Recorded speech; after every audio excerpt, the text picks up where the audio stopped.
تبارك الذي نزل الفرقان على عبده ليكون للعالمين نذيرا۔ اس سے پہلے خطبے میں، گزشتہ خطبے میں آپ نے خطبہ سنا تھا کہ تبلیغ کے سلسلے میں ہم پہ کچھ کہنا لازم ہے۔ اللہ نے ہمیں ہدایت دی ہے، اس ہدایت کو آپ لے کر نہ بیٹھ جائیں بلکہ دوسروں تک پہنچائیے، اور کسی کے غلط کام کو دیکھتے ہوئے خاموش مت رہیے، اسے بتائیے، زبان سے بتائیں، ہاتھ سے بتائیں، یا پھر کم سے کم دل میں تو برا سمجھیں اس کو، ہاں یہ غلط کام ہو رہا ہے۔ ممکن ہے کہ آپ کے وہاں تک پہنچ نہ ہو، آپ میں اتنی طاقت نہیں ہے کہ وہاں اس کو جا کے منع کر سکیں آپ۔ بہرحال غلط کام غلط ہوتا ہے۔ اس سلسلے میں پچھلی خطبے میں آپ نے سنا تھا کہ اللہ کے رسول صلی اللہ علیہ وسلم نے ایک مثال دے کے صحابہ کو سمجھایا تھا تاکہ ان کے بعد ذہن نشین ہو جائے کہ اگر کوئی غلط کام ہو رہا ہے تو اس کا ہاتھ پکڑو، جا کر اس کا ہاتھ پکڑو گے جا کر تو وہ غلط کام سے رک جائے گا۔ اگر آپ نے ہاتھ نہیں پکڑا تو آپ بھی گئے، وہ بھی گئے، سب کے سب تباہ و برباد رہیں گے۔ تو اس طریقے سے ہمیں چاہیے کہ جو دین اسلام اللہ نے ہمیں دیا ہے اس فرقہ بندی کے دور کے اندر، تو اس سلسلے میں پھر انشاءاللہ آپ کے سامنے کچھ بیان کرتا ہوں میں۔ دیکھیے صحیح بخاری کی حدیث ہے، جنگ کا موقع ہے،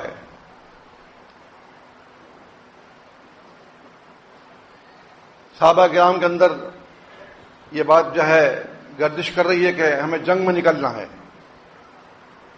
آپ جو جہاد کر رہے ہیں اس میں جنگ نہیں ہے، آپ جو جہاد کر رہے ہیں وہ ایک کوشش کا نام ہے، جہاد فینا حق کا جہاد ہی۔ اللہ تعالیٰ فرماتے ہیں میرے راستے میں کوشش کرو جیسے کوشش کرنے کا حق ہے۔ یہ وجہ ہے کہ آپ دیکھتے ہیں کہ ہر سال جو اجتماع ہوتا ہے، مرکزی اجتماع جماعت المسلمین کی طرف سے، اس کا انعقاد کا اصل مقصد یہی ہے کہ لوگوں تک دین اسلام پہنچایا جائے۔ خالد دینہ حال کے اندر جو ہم جلسہ کرتے ہیں وہ ہوتا ہی ان لوگوں کے لیے ہے کہ کبھی نہ کبھی ان کو ضرور بات پہنچے گی ہماری اور صحیح راستے پر آ جائیں گے۔ اس میں آپ بھی تبلیغ کرتے ہیں، آپ بھی کچھ نہ کچھ دوستوں کو لے کر آتے ہیں، کچھ ہمارے مہمان باہر سے آتے ہیں۔ اس طریقے سے وہاں جو جلسہ ہوتا ہے وہ الحمدللہ حق پہنچانے کے لیے جلسہ کیا جاتا ہے۔ یہاں جو میں ذکر کر رہا ہوں یہ جلسہ نہیں ہے، یہاں تو اللہ کے راستے میں نکلنا ہے اور پتہ نہیں کہ واپس آئیں گے نہیں آئیں گے۔ آپ کو جان کا نذرانہ پیش کرنا پڑ جائے گا، شہید ہو جائیں گے آپ اللہ کے راستے میں، یا پھر آپ غازی بن کے واپس آئیں گے اور فتح یاب ہوں گے تو مال غنیمت سے آپ کو اللہ تعالیٰ سرشار کرے گا۔ تو یہ وہ موقع ہے۔ ابو موسیٰ عاشری رضی اللہ تعالیٰ عنہ بیان کرتے ہیں کہ جب اللہ کے رسول صلی اللہ علیہ وسلم نے اعلان کیا جنگ تبوک، تو ہم لوگوں کے پاس سواریاں نہیں تھیں اور ہم شدت سے جانا چاہتے تھے، جنگ میں شدت سے شریک جنگ ہونا چاہتے تھے۔ اس کا کچھ نقشہ اللہ نے کھینچا قرآن مجید کے اندر، وَلَيْسَ عَلَى الَّذِينَ، اے رسول ان لوگوں پہ کوئی گناہ نہیں ہے، اِذَا مَا أَتَوْكَ لِتَحْمِلَهُمْ، وہ آپ کے پاس آتے ہیں اس لیے کہ آپ ان کو سواری دے دیں۔ قُلْتَ لَا، آپ کہتے ہیں قُلْتَ لَا أَجِدُ مَا تَحْمِلُ عَلَيْكُمْ عَلَيْهِ، میرے پاس سواری نہیں ہے، میں تمہیں کس چیز پہ سوار کر دوں۔ سمجھ گئے آپ کہ ابو موسیٰ رضی اللہ عنہ کہتے ہیں کہ ہم لوگ جو ہیں کہاں جاتے، ہم نے اللہ کے نبی صلی اللہ علیہ وسلم نے کہنا ہے کہ ہمیں آپ سواری دیجئے، دور کا سفر ہے، تبوک کا مقام دور ہے، گرمی کا موسم ہے، ادھر منافقین اپنا کام کر رہے ہیں کہ گرمی بہت ہے نکلنا نہیں ہے، ادھر صحابہ کرام رضی اللہ تعالی عنہ مومنین جو ہیں وہ حد الامکان کوشش کر رہے ہیں کہ وہ شریک جنگ ہو جائیں۔ اب موسیٰ رضی اللہ عنہ کہتے کہ میں اپنے 2-3 ساتھیوں کے ساتھ آپ کے پاس آیا، جب میں دیکھا تو اللہ کے رسول صلی اللہ علیہ وسلم جو ہیں آپ کے چہرے سے غصے کے آثار نمودار ہو رہے تھے۔ مجھے ڈر بھی لگا، لیکن کرتا نہ کہ مرتا کیا نہ کرتا، کہاں جاتا میں نے کہا کہ اللہ کے رسول صلی اللہ علیہ وسلم ہمیں سواری دیجئے تاکہ ہم جنگ میں شریک ہو جائیں اور اللہ کے راستے میں جان کا نذرانہ پیش کریں۔ فرمایا اللہ کے نبی صلی اللہ علیہ وسلم نے میرے پاس سواریاں نہیں ہیں، میں تمہیں سواری نہیں دے سکتا۔ جو میں نے آیت پڑھی آپ کے سامنے سورۃ توبہ کی، وہ اسی سلسلے میں ہے۔ تولوا، وہ واپس ہوتے ہیں، وَأَعْيُنُهُمْ تَفِيضُ مِنَ الدَّمْعِ حَزَنًا أَلَّا يَجِدُوا مَا يُنْفِقُونَ، وہ واپس ہوتے ہیں اس حال میں کہ ان کی آنکھوں سے آنسو بہ رہے ہیں غم کی وجہ سے۔ غم کیا ہے؟ کہ ہمیں جنگ میں جانے کا موقع نہیں مل رہا ہے، یہ ایک بڑی پریشانی ہے۔ اللہ تعالیٰ ہماری پریشانی کو دور کر دے تو ہم اللہ کے راستے میں نکلیں۔ اللہ نہیں پاتے کہاں سے خرچ کریں، ان کے پاس نہیں ہے کہ وہ پیسہ کہاں سے لے کر آئیں پیسہ۔ تو یہی وجہ ہے کہ اللہ کے نبی صلی اللہ علیہ وسلم نے فرمایا کہ میرے پاس سواریاں نہیں ہیں، میں تمہیں کہاں سے سواری دوں۔ یہ سننے کے بعد ابو موسیٰ رضی اللہ عنہ اور ان کے ساتھی واپس چلے گئے۔ تولوا، واپس لوٹے، وَأَعْيُنُهُمْ، اور ان کی آنکھوں سے آنسو بہ رہے تھے کہ ہمیں سواریاں نہیں ملی۔ اتنے میں بلال رضی اللہ تعالیٰ عنہ نے آواز لگائی کہ اے ابو موسیٰ، تم کو اللہ کے رسول صلی اللہ علیہ وسلم بلا رہے ہیں۔ واپس آئے، آپ نے فرمایا یہ 2 اونٹ ہیں، یہ 2 اونٹ ہیں اور یہ 2 اونٹ ہیں، یہ تم لے جاؤ اپنے ساتھوں میں تقسیم کر دو۔ وہ اونٹ آپ نے سعد رضی اللہ عنہ سے خریدے تھے بطور قرض کہ آئیں گے ہم آپ کو واپس کر دیں گے، اب ہمیں بیچ دو۔ اس طریقے سے ان کو اونٹ دیے، 6 اونٹ۔ اس کے بعد کیا ہوا کہ اللہ کے نبی صلی اللہ علیہ وسلم، کیونکہ اس وقت جب آپ نے فرمایا تھا تو آپ نے قسم بھی کھائی تھی کہ اللہ کی قسم میں تمہیں اونٹ نہیں دے سکتا، میرے پاس اونٹ نہیں ہے، سواری نہیں ہے میرے پاس، تمہیں کہاں سوار کروں میں۔ اس طریقے سے معلوم ہوا کہ اللہ تعالیٰ کے راستے میں نکلنے کا کس قدر شوق تھا صحابہ کرام رضی اللہ تعالیٰ عنہم کو۔ ہم جو آپ کو ترغیب دلا رہے ہیں، وہاں جان کا نذرانہ پیش نہیں کرنا آپ کو، وہاں تو آپ کو جو آپ سے توفیق ہے وہ اللہ کے راستے میں پیش کر دیجئے۔ اگر آپ کے پاس اوقات ہیں تو اوقات دے دیجئے، آپ کے پاس جسمانی طاقت ہے تو وہ ہمیں دے دیجئے، آپ کے پاس پیسہ ہے تو پیسہ دے دیجئے۔ مطلب جو بھی صورت حال آپ کے سامنے ہے، اپنا حصہ ڈالیں اللہ کے راستے میں۔ اس جہاد کے اندر جو ہم کر رہے ہیں، ظاہر ہے کہ تمام فرقے ایک طرف ہوتے ہیں اور جماعت المسلمین جو چند 1000 آدمی ہیں وہ ایک طرف ہوتے ہیں۔ آپ کو پتہ ہے کس قدر مشکلات ہوتی ہیں، آپ کے اس کا اچھا علم ہوگا۔ ظاہر ہے کہ آپ جب تبلیغ کرتے ہیں تو وہاں پر بھی بہت سی باتیں سننے کو ملتی ہیں، ایسی باتیں جو کہ آدمی کو پریشان کر دیتی ہیں۔ تو اس طریقے سے آپ نے دیکھا کہ یہاں جس طرح صحابہ اکرام کی بے چینی ہے، ہمارے اندر بھی ایسی ہی بے چینی ہونی چاہیے۔ ہمارا اجتماع ہونے کو آ رہا ہے، آپ کے دل میں ایک طلب ہو کہ ہم اپنا حصہ ضرور ڈالیں گے، اور امیر صاحب نے اعلان کیا ہے لہٰذا ہم ضرور اور دان سے کہیں گے یہ دیجیے صاحب، ہماری گاڑی کی کنجی ہے، اب یہ ہمارے ساتھ ہمارے طرف یہ حصہ ہے، ہمارے طرف یہ حصہ ہے۔ جو حصہ بھی آپ دیں گے اس سے نا امید نہ ہو۔ جس میں آپ کو بتاتا رہتا ہوں، ایسے لوگ بھی جماعت میں ہیں، وہ کہتے ہیں کہ آپ ہمارے حوالے کر دیں، انشاءاللہ اجتماع ہو جائے گا۔ لیکن میں کہتا ہوں کہ اس میں غریب ہو یا امیر ہو، سب کا حصہ پڑنا چاہیے، سب کو ثواب ملنا چاہیے۔ ہر آدمی اپنا حصہ ڈالے، اس کو پتا ہو کہ میں نے بھی اجتماع کے لیے یہ کام کیا ہے، تو اس سے اس کا دل بڑھے گا، اور جب دل بڑھے گا تو ایک تو یہ ایمان بھی مضبوط ہوگا، تبلیغ کرنے کا اس کو موقع بھی ملے گا۔ اور جو حدیث خان میں بتا رہا تھا ابو داؤد کے حوالے سے کہ اس میں ہے کہ ہم لوگوں کو کچھ کہنا ضروری ہے۔ ہم جب دیکھتے ہیں تمام فرقے غلط جا رہے ہیں تو ان کو بتانا ضروری ہے۔ یہی چیز ہے کہ اگر ہم اس کو دیکھتے ہوئے ہم آگے بڑھیں اور اپنا حصہ پیش کریں تو انشاءاللہ تعالی اللہ کے ہاں سرخرو ہوں گے بروز قیامت انشاءاللہ۔ استغفر اللہ۔ الحمدللہ سبحان ذی الجبروت والملکوت والکبریاء والعظمہ۔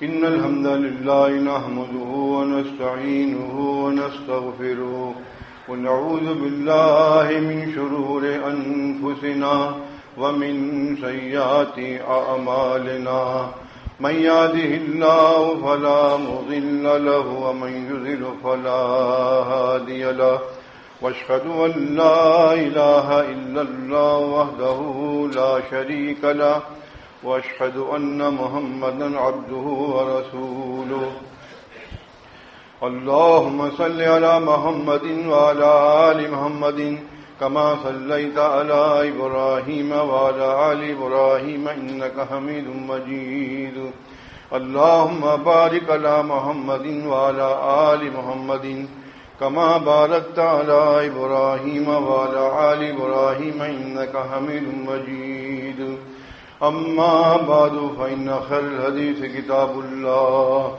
وخير الهدي هدي محمد صلى الله عليه وسلم وشر الأمور محدثاتها وكل محدثة بدعة وكل بدعة ضلالة وكل ضلالة في النار. تو جب وہ اونٹ لے کر واپس گئے، کیونکہ وہ اپنے ساتھیوں سے کہہ چکے تھے کہ رسول اللہ صلی اللہ علیہ وسلم نے قسم کھا کر کہا ہے کہ میرے پاس سواریاں نہیں ہیں، لیکن جب وہ سواری لے کر گئے، ان کو سواریاں دیں تو ان کے دل میں ایک خدشہ پیدا ہوا ابو موسیٰ رضی اللہ عنہ کے کہ کہیں مجھے یہ جھوٹا نہ سمجھے کہ میں نے ابھی ان سے کہا تھا کہ اللہ کے نبی صلی اللہ علیہ وسلم نے قسم کھائی ہے کہ میں تمہیں سواری نہیں دے سکتا، میرے پاس سواریاں نہیں ہیں، اور میں اب سواری لا کے ان کو دے رہا ہوں. تو اپنے انہوں نے ساتھیوں سے کہا کہ میں سمجھتا ہوں کہ تم میرے ساتھ چلو. جن لوگوں کے سامنے مجھے بتایا تھا اللہ کے نبی صلی اللہ علیہ وسلم نے کہ میں تمہیں سواری نہیں دے سکتا ہوں، میں تمہیں ان کے سامنے کر دیتا ہوں تاکہ تمہیں میرے بارے میں کسی قسم کا خدشہ نہ ہو، تمہیں شیطان نہ بہکائے. صحابہ اکرام رضی اللہ عنہ کہا کہ ہم تمہیں سچا سمجھتے ہیں، اگر تم چاہتے ہو کہ ایسا کرے تو ایسا بھی کر لیتے ہیں. تو وہ گئے ساتھ میں جا کے ان کو کہا کہ نہیں، ہاں ایسا تھا، بالکل ٹھیک بات ہے. اب ان کو یہ بات صاف ہو گئی. اب ان کو یہ خیال آیا کہ ہم نے کہیں اللہ کے رسول صلی اللہ علیہ وسلم کو کہیں ان کی قسم سے غافل تو نہیں کر دیا. انہوں نے قسم کھائی تھی ہمیں نہ دینے کی، اور اب ہمیں انہوں نے سواری دے دی ہے. انہوں نے کہا چلو چلتے ہیں. پھر وہ آئے اللہ کے نبی صلی اللہ علیہ وسلم کے پاس اور کہا کہ اللہ کے رسول صلی اللہ علیہ وسلم، آپ نے ارشاد فرمایا تھا کہ میرے پاس سواریاں نہیں ہیں اور میں تمہیں سواریاں نہیں دے سکتا، اور آپ نے قسم کھائی تھی اللہ تعالیٰ کی، مگر آپ نے ہمیں سواریاں دے دی ہیں، تو کوئی ایسا تو نہیں ہے کہ آپ اپنی قسم سے غافل ہو گئے ہوں. تو ہمیں یہ خدشہ لگا ہوا تھا، ڈر تھا ہمیں کہ ہم نے آپ کو آپ کی قسم سے غافل کر دیا، آپ کو نہ بتایا، ایسا نہ اللہ تعالیٰ ہماری پکڑ کر لے. آپ نے فرمایا کہ نہیں، ایسا نہیں ہے، میں نے قسم کھائی تھی وہ ٹھیک ہے بالکل. جب میں کسی کام پہ قسم کھا لیتا ہوں اور جب مجھے اس سے بہتر کام دکھائی دیتا ہے تو میں قسم کا کفارہ دے دیتا ہوں، اور جو بہتر کام ہے اس کو میں کر لیتا ہوں. اس وقت میں نے کیا دیکھا، پہلے میں نے کہا کہ سواریاں نہیں ہیں اللہ کی قسم. اب جب سواریاں آ گئی، پھر مال غنیمت کی سواریاں بھی آ گئی تھیں، مال غنیمت کی سواریاں آ گئی تھیں اس موقع پر. اصل میں مسلسل جنگیں ہو رہی تھیں، مسلسل جنگ کا سلسلہ چل رہا تھا. کبھی کہیں سے خبر آ رہی ہے فتح کی، کہیں سے خبر آ رہی ہے، کہیں سے مال غنیمت آ رہا ہے، کہیں کیسے مال غنیمت آ رہا ہے. یہ چھوٹی موٹی جنگیں تو ہوتی رہتی تھیں، مگر یہ جنگ بڑی تھی جس میں آپ خود سپہ سالار تھے. تو پھر مال غنیمت کو اونٹ اور آ گئے تھے، اور ان اونٹوں کو آپ نے ان کو دیا تھا. تب میں فرمایا کہ میں نے اس کام کو کر لیا جو بہتر تھا، کہ تمہیں سواریاں دینا بہتر تھا، وہ تمہیں میں نے سواریاں دے دی اور اپنا قسم کا کفارہ دے دیا. تو آپ بھی ایسا کر سکتے ہیں، کبھی کسی کام پہ قسم کھا لیں آپ، اور آپ اس سے بہتر کام دیکھتے ہیں، یہ کام کر لوں تو اس کا دین کا بہت فائدہ ہوگا، اسے آپ کر گزریں، اور جو قسم کھائی ہے اس میں کفارہ دے دیں. مگر ایسا کہاں، قسم کی کوئی اہمیت نہیں ہے ہمارے ہاں، ایسی قسم کھا لیتے اللہ تعالیٰ کی. لیکن یہ ہے قسم کی اہمیت صحابہ کرام کے پاس بھی، اور اللہ کے پاس بھی، اور اللہ کے نبی صلی اللہ علیہ وسلم کے پاس بھی. تو اس طریقے سے میں بتا رہا تھا آپ کو کہ خرچ نہ ہونے کے باوجود صحابہ کرام پریشان تھے. وہ چاہتے تھے کہ کسی طریقے سے ہمیں سواریاں مل جائیں اور ہم شریک جنگ ہو جائیں اور اللہ کے راستے میں لڑیں اور اپنا جان کا نذرانہ پیش کریں، یا پھر ہم غازی بن کے واپس لوٹیں. تو یہی طرف ہمارے اندر بھی ہونی چاہیے. یہ طرف آپ دل میں رکھیں گے. جیسے میں نے بتایا آپ کو ابو داؤد کے حوالے صحیح سند کے ساتھ ہے کہ اللہ تعالیٰ بروز پوچھے قیامت کہ تمہیں جو لوگ غلط کام کر رہے تھے ان کے اوپر کچھ کہنا تھا، لازم تمہارے اوپر، تم نے کیوں نہیں کہا؟ تو کہیں گے لوگ اللہ تعالیٰ لوگوں کا ڈر تھا اور تجھ سے ہمیں معافی کی امید تھی. تو ایسا موقع آتے ہیں کہ جہاں آدمی کچھ کہنے سے کتراتا ہے، اس کی ہمت نہیں ہو پاتی، مگر یہ کہا مضبوط ایمان والا آدمی ہو تو کم سے کم اپنے زبان سے ضرور تبلیغ کرے گا. جو احمد کی حدیث صحیح سند کے ساتھ فرمایا اللہ کے نبی صلی اللہ علیہ وسلم نے جہاد المشرکین باموالہم وانفسہم والسنتہم، کہ تم اپنی زبانوں سے اور اپنی جانوں سے اور اپنے مالوں سے اللہ کے راستے میں جہاد کرو. مطلب کیا کہ ایک حکم دیا گیا ہے اللہ کے نبی صلی اللہ علیہ وسلم کی طرف سے. لہذا اس حکم کو بجا لانے کے لیے ہمیں اللہ کے راستے میں نکلنے کے لیے ابھی سے ہی کمر بستہ ہو جانا چاہیے، اور جو کچھ بھی آپ اس میں کرنا چاہتے ہیں اس کو بہت فراخی سے کیجیے، یہ سمجھ کے کہ یہ ہمارا ایسا حصہ ہے جو اللہ تعالیٰ ہمیں بروز قیامت اس کو اجر دے گا اور دنیا میں اس کا اجر ملے گا آپ کو. ایسا نہیں ہے کہ اللہ تعالیٰ آپ کو یہاں چھوڑ دے. نہیں، جو اللہ کے ماننے والے ہیں اور جو اللہ کے راستے میں کام کرنے والے ہیں ان کو اللہ تعالیٰ کبھی بھی مایوس نہیں کرتا، ان کو ہمیشہ کامیاب کرتا ہے اور ہمیشہ کامیاب ہوتے ہیں. آپ صحیح بخاری کی حدیث ہے، فرمایا اللہ کے رسول صلی اللہ علیہ وسلم نے کہ اللہ کے راستے میں ایک صبح نکلنا اور ایک شام نکلنا دنیا جو کچھ دنیا میں اس سے بہتر ہے. آپ غور کریں دنیا کی کیا حقیقت ہے، اللہ کے ہاں ان اللہ کوئی حقیقت نہیں ہے. یعنی کہ اللہ کے راستے میں ایک صبح نکلنا اور ایک شام بس. تو جو کچھ دنیا میں ہے اور دنیا وہ سب کا سب اس کے آگے ہیچ ہے، وہ اس کا مقابلہ نہیں کر سکتا. تو لہذا اپنا وقت نکالیے، اور جو وقت آپ کو دیا جا رہا ہے وہ یہی ہے کہ جو ہفتے کی رات کو شروع ہوگا 29 تاریخ اور 30 تاریخ اور 31 تاریخ جو ہیں یہ اجتماع کی تاریخیں ہیں. اور ظاہر ہے کہ آپ کو خبر ہونی چاہیے کہ یہ اجتماع کی تاریخیں بھی ہم اس طرح دیتے ہیں کہ آپ کو اس میں زیادہ نقصان نہ ہو. آپ سوچیں گے دکان بند کرنی پڑے گی، چھٹی کرنی پڑے گی، ایسا ہے ویسا ہے. نہیں، ہفتے کو تو آپ ظاہر ہفتہ کی رات کو شروع ہوگا پروگرام، رات کو 9 بجے شروع ہوگا 8 بجے، تو آپ کام سے فارغ ہو چکے ہوں گے، دکانیں بند کر چکے ہوں گے، آپ اپنی ڈیوٹی سے فارغ ہو گئے ہوں گے. اتوار چھٹی ہوتی ہے.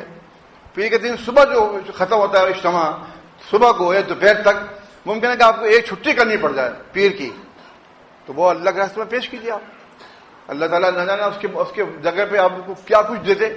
کیوں؟ اگر آپ اللہ کو خوش کرنے کے لیے کریں گے چھٹی کہ نہیں بھائی اجتماع ہے اور امیر صاحب کا حکم ہے اور کیونکہ اللہ کے راستے میں ہم نکلے ہوئے ہیں، تھوڑا سا آرام کھوئیے. ہر آدمی چاہتا ہے کہ مجھے آرام مل جائے. بھائی آرام گھر پہ کرتے ہیں آپ، اس کو آپ دیکھتے کیوں نہیں؟ 12 مہینے آرام کرتے ہیں گھر پہ آپ. اچھا بستر، اچھا تکیہ، اچھا کھانا، سب اللہ آپ کو دے رہا ہے.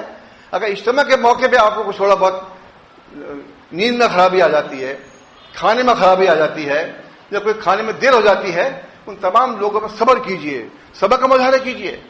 حالانکہ جماعت کے لوگ اتنے ماشاءاللہ سخی ہیں، وہ چاہتے ہیں کہ آپ مہمانوں کو اچھے سے اچھا کھانا کھلایا جائے اجتماع کے موقع پہ.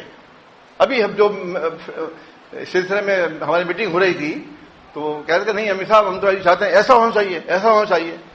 مجھے بھی خوشی ہوتی ہے کہ ان لوگوں میں اتنا جذبہ ہے اللہ کے راستے میں دینے کا، اللہ کے راستے میں لوگوں کو کھلانے کا.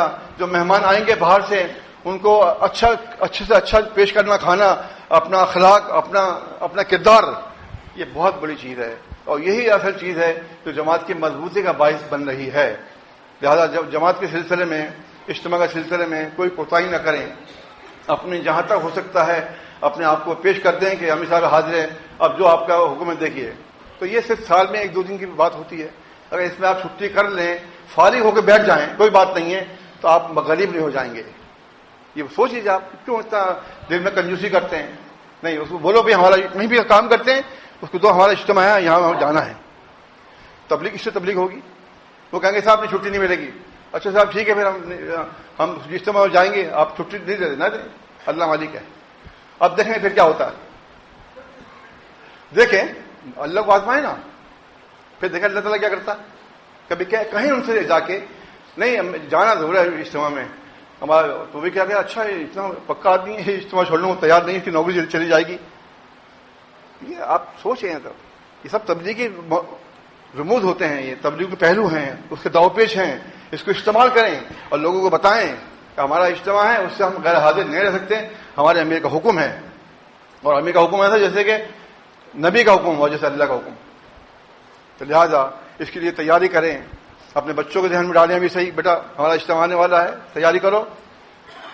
ہماری اپنی خواتین کو بتائیے بھائی تیاری کر لو کہ اس دن کوئی کسی قسم کا ہیلا بہانہ مت پیش کرنا. شیطان اس موقع پر ضرور کوئی نہ کوئی ایسی چیزیں پیش کرتا ہے جس سے آدمی جو ہے وہ سمجھتا ہے اچھا چلو پھر ایسا کر صبح چلتے ہیں. ہفتے کا جلسہ چھوڑ دیا, صبح اپنی کھا پی کے اپنے آ رہے ہیں 10-11 بجے. یہ مزیداری بات نہیں ہے. کب تک ایسے کرتے رہیں گے آپ؟ نہیں, وقت پہ آئیے پابندی کے ساتھ. ایک معمولی سی نوکری ہوتی دنیا کی, اگر آپ کو 8 بجے جانا ہے, 7 بجے جانا ہے, فجر میں اگر پہنچنا ہے تو آپ پہنچ کے دکھا دیں. کیوں؟ اگر نہیں جائیں گے تو ڈیوٹی ختم ہو جائے گی ہماری, نوکری سے وہ نکال دے گا مجھے, یا نوکری پر رکھے گا نہیں مجھے. یہ ساری چیزیں آپ کو پریشان کرتی ہیں. یہاں کچھ نہیں آپ کو دکھائی دیتا. آپ سمجھتے ہیں تو اللہ تعالیٰ کا معاملہ ہے, وہ کب ملے گا اس کا اجر, اور کب ہوگا یہ سب. یہ ارے آپ مت سمجھے ایسا ہے, یہ بالکل سوچ غلط ہے آپ کی. نہ جانے اللہ تعالیٰ کس وقت کہاں سے فوراً دے دے اس کا بدلہ. جنت تو وہاں تو ملے گا آپ کو مرنے کے بعد. زندگی میں بات کر رہا ہوں, زندگی کی بات کر رہا ہوں. کبھی اس کو آزمائے نا, آپ تو پیچھے ہٹ جاتے ہیں, فوراً ڈٹ جاتے ہیں. کسی کا اچھا جی ٹھیک ہے پھر کل چل جائیں, کل اتوار ہے. نہیں, ایسا احمد نہیں ہے. جہاں بھی ہے کوشش کریں. دکان آپ کی اپنی ہے, بند کر دو اس کو, کیا ہو جائے گا؟ نکال دو باہر, لکھ کے لگاؤ بورڈ پہ چھٹی برائے اجتماع. پھر دیکھیں آپ کتنے گاہک آپ کو پوچھیں گے بھائی آپ کا اجتماع ٹھیک ہو گیا؟ اور ہمیں پڑا تھا, آپ نے یہاں لکھا ہوا تھا. کسی زمانے میں دکان پہ بیٹھتے تھے, جائیں نماز کے لیے, وقفہ پر آئے نماز, کوئی گاہک ہم سے چھوٹتا نہیں تھا. تو دیکھا اچھا نماز پڑھنے گئے, فلاں کام کر کے آتے ہیں. ہم جب نماز پڑھ کے آتے ہیں گاہک آ جاتا. اچھا آپ نماز پڑھنے گئے ہوں گے؟ جی ہم آئے تھے, ہم نے پڑھا تھا, وہ آپ نے لکھا تھا وقفہ پر آئے نماز. تو دیکھیے اللہ تعالیٰ ان کو بھاگنے نہیں دیتا. آپ سمجھتے ہیں گاہک چلے جائیں گے, 2 دن ہم نے دعا بند کر دی تو ایسا ہو جائے گا, آدمی ہو جائے گا, روتے رہتے ہیں آپ. نہیں, ایسا مت کریے, بہادری کا مظاہرہ کیجیے. آپ دیکھیں پھر اللہ تعالیٰ آپ کو کیا دیتا ہے. ہاں اور کیا. تو انشاءاللہ مجھے امید ہے کام شروع ہو چکا اجتماع کا. اشتہاد کے سلسلے میں, بہنے کے سلسلے میں, کھانے کے سلسلے میں جو بھی حصہ ڈالنا ہے اور دان سے رابطہ کریں, اور انشاءاللہ تعالیٰ اس میں اپنی جو خدمت پیش کرتے ہیں, انشاءاللہ اللہ آپ کو بہت دے گا. انشاءاللہ تعالیٰ آپ کا دین بھی اچھا ہوگا اور آپ کا دنیا بھی اچھی ہوگی انشاءاللہ تعالیٰ. آپ کو استغفر اللہ. تبارك الذي نزل الفرقان على عبده ليكون للعالمين نذيرا.